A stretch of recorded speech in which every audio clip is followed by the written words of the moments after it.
ये क्या पता।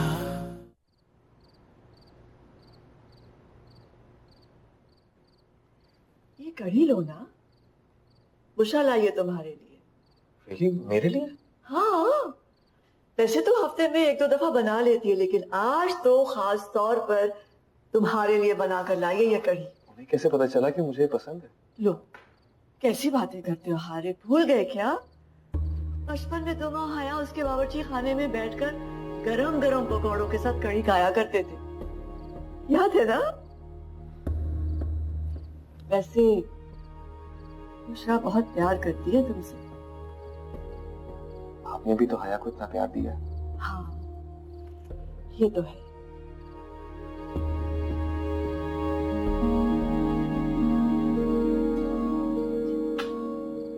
फारिस, तुम कब आए बेटा? बस अभी आया। तो आओ ना, बैठो, खाना खाओ। भूख नहीं है।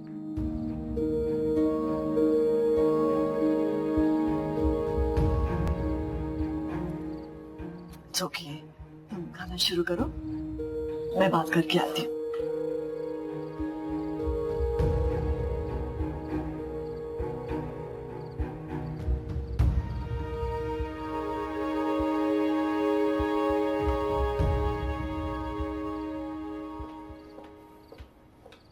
अरे ये क्या तरीका?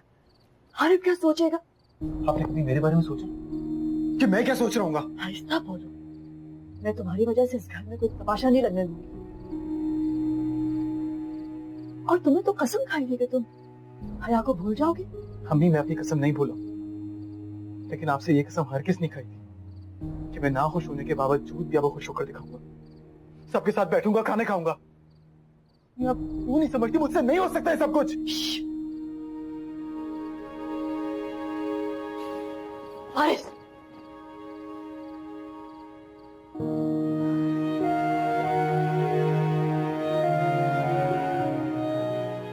हया और हारिफ का रिश्ता मंजूर नहीं किया तो मैं फारिस और हारिफ की शादी कहीं और तय करूं।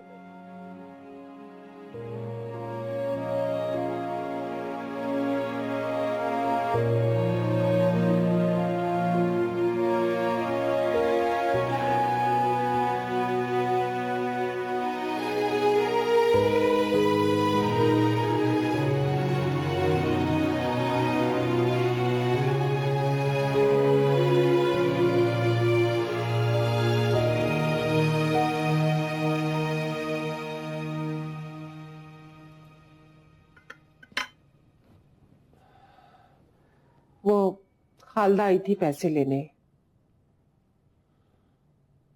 कौन से पैसे? वही जो शाजिया की शादी में उससे उधार लिए थे। नहीं है मेरे पास। आप ही ने तो कहा था ले लो, महीने के एंड में मैं दे दूंगा। सुबह बात करेंगे। ये क्या बात हुई? अब कौन देगा उसको पैसे?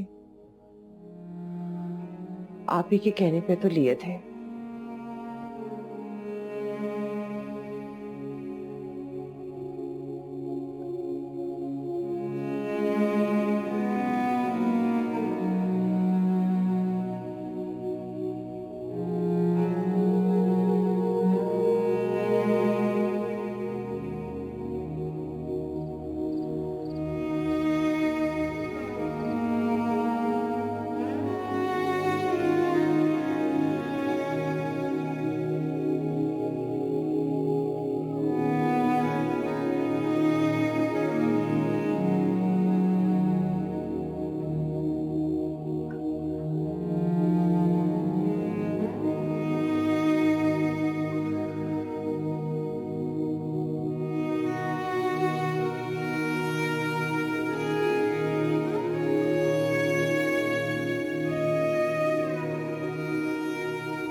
बुशरा,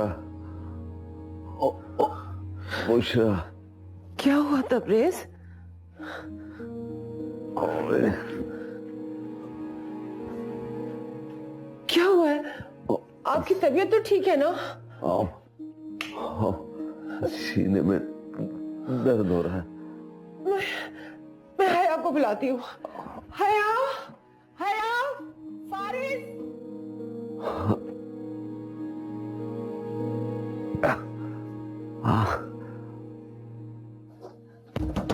फारिस, फारिस, उठो बेटा, दरवाजा खोलो।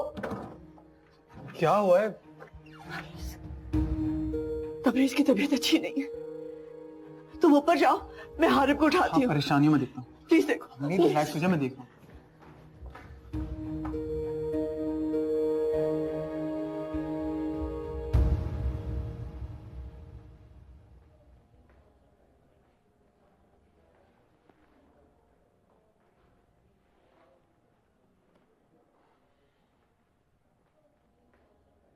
डॉक्टर साहब कैसी तबीयत है? उन्हें स्ट्रोक हुआ है। पर कैसे? आप मुझे ये बताइएगा, उन्हें किसी किस्म की कोई परेशानी या कोई टेंशन है? इसी स्ट्रेस की वजह से उनकी ये कंडीशन हुई है। डॉक्टर साहब वो ठीक तो हो जाएंगे? हम उन्हें घर कब लेके जा सकते हैं? 24 घंटे क्रिटिकल है, 2 से 3 दिन में तबीयत बेहतर हो जाएगी, फिर आप उन्हें घर ले जा सकते हैं। लेकिन ख्याल रखिएगा, उन्हें किसी भी किस्म की परेशानी या स्ट्रेस से दूर रखिएगा, वरना तबीयत मजीद खराब हो सकती है।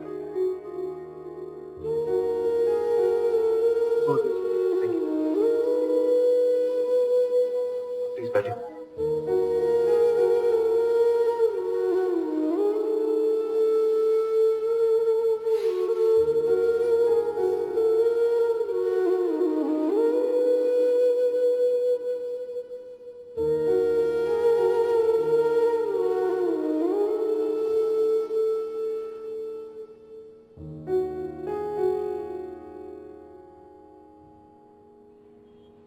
हया का गम अब्बू को लग गया है।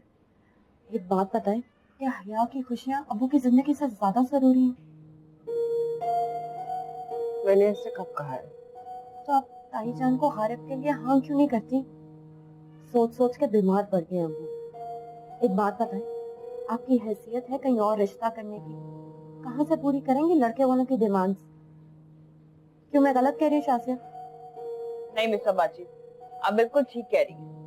मेरी तो कोई बात ठीक लगती नहीं किसी को। तुम यहाँ अपने बाप की इयादत करने आई हो या मुझे ताने देने आई हो? अम्मी आपको तो मेरी हर बात ताना ही लगती है। एक बात बताएं, अगर आपने ताईजान को इनकार कर दिया तो अब्बू का क्या होगा? हालत देखिए आपने उनकी।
अस्सलाम वालेकुम भाभी।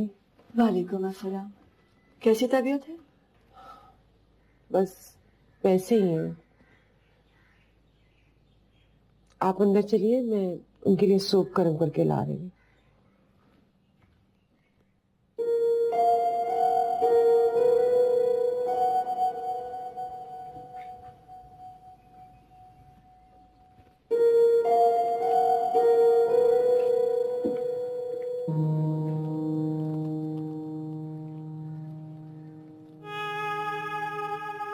तुम्हारी ऐसी हालत कभी नहीं चाहिए थी। मैं ज्यादा देर तुम्हें इस तरह देख भी नहीं पाऊंगी। कहीं ऐसा ना हो कि मेरे दिल में रहम आ जाए और मैं अपना इरादा बदल दूं। चलती हूँ।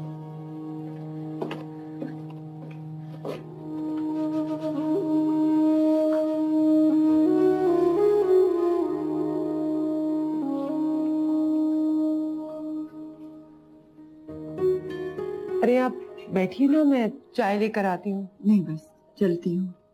हया आए तो उसे भेज देना। जी।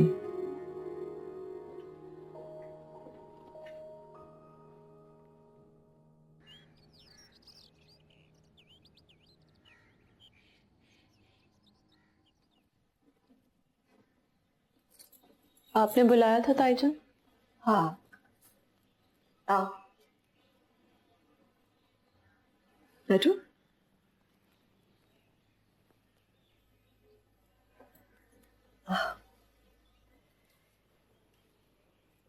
देखो मेरी जान,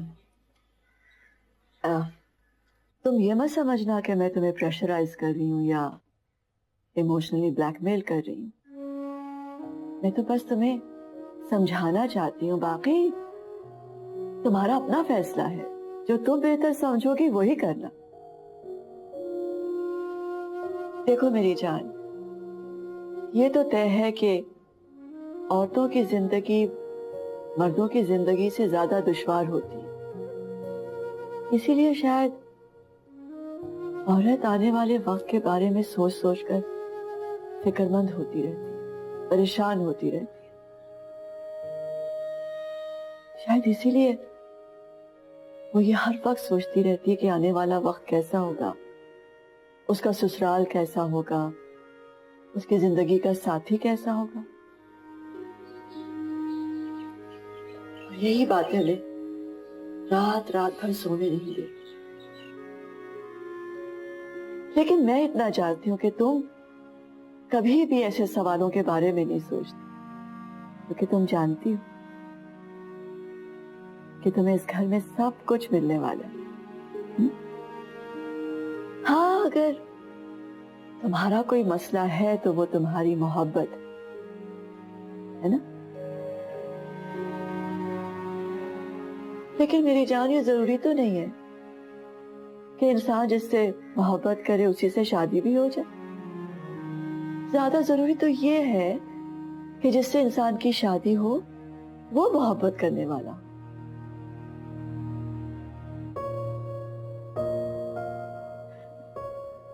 आज मैं तुम्हें एक कहानी सुनाती हूँ, एक ऐसी बात जो शायद तुम्हें कभी नहीं बताई।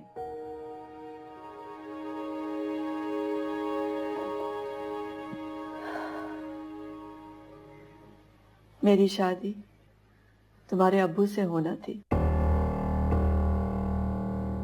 लेकिन किसी वजह से नहीं हो सकी। फिर बड़ों ने फैसला किया कि मेरी शादी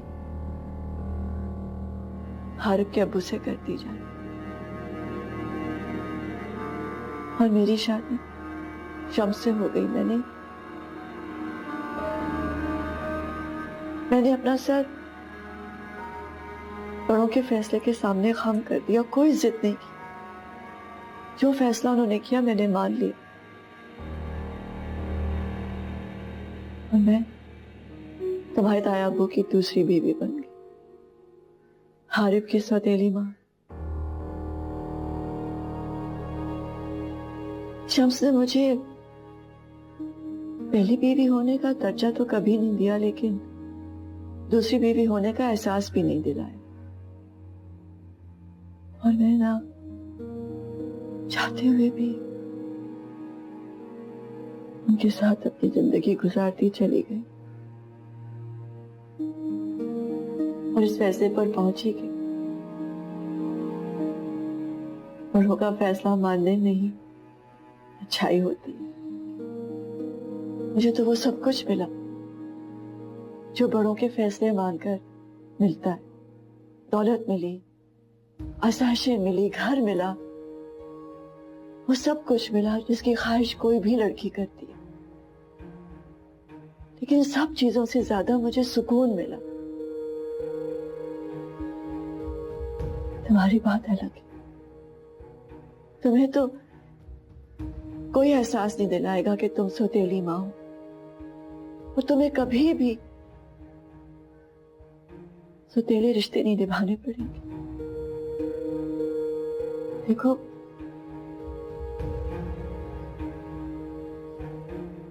अगर तुम समझती हो कि हारिब से शादी करना तुम्हारे लिए मुनासिब नहीं है तो खुदा मैं तुम्हें बिल्कुल भी प्रेशराइज नहीं करूंगी। तुम्हारी अपनी मर्जी है, ये फैसला तुम खुद ले सकती हो। लेकिन एक बात याद रखना, अगर हारिब तुमने ठुकराया तो फारिस भी तुम्हारा कभी नहीं हो पाएगा। मैं कभी भी नहीं चाहूंगी कि मैं हारिब को किसी तरह का भी दुख दूं। मैं हारिब की खुशियों की कब्र पर अपनी किसी औलाद की खुशियों का महल तामीर करने दूंगी। अब फैसला तुम्हारे हाथ में।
कोई मजबूरी होगी जिसकी वजह से तुम पीछे हट रहे। मैं वो वजह भी नहीं पूछूंगी।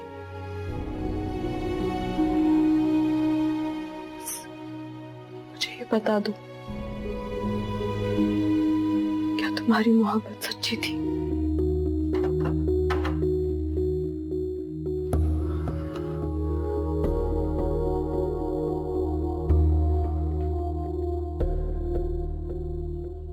उठो, मैंने कहा उठो।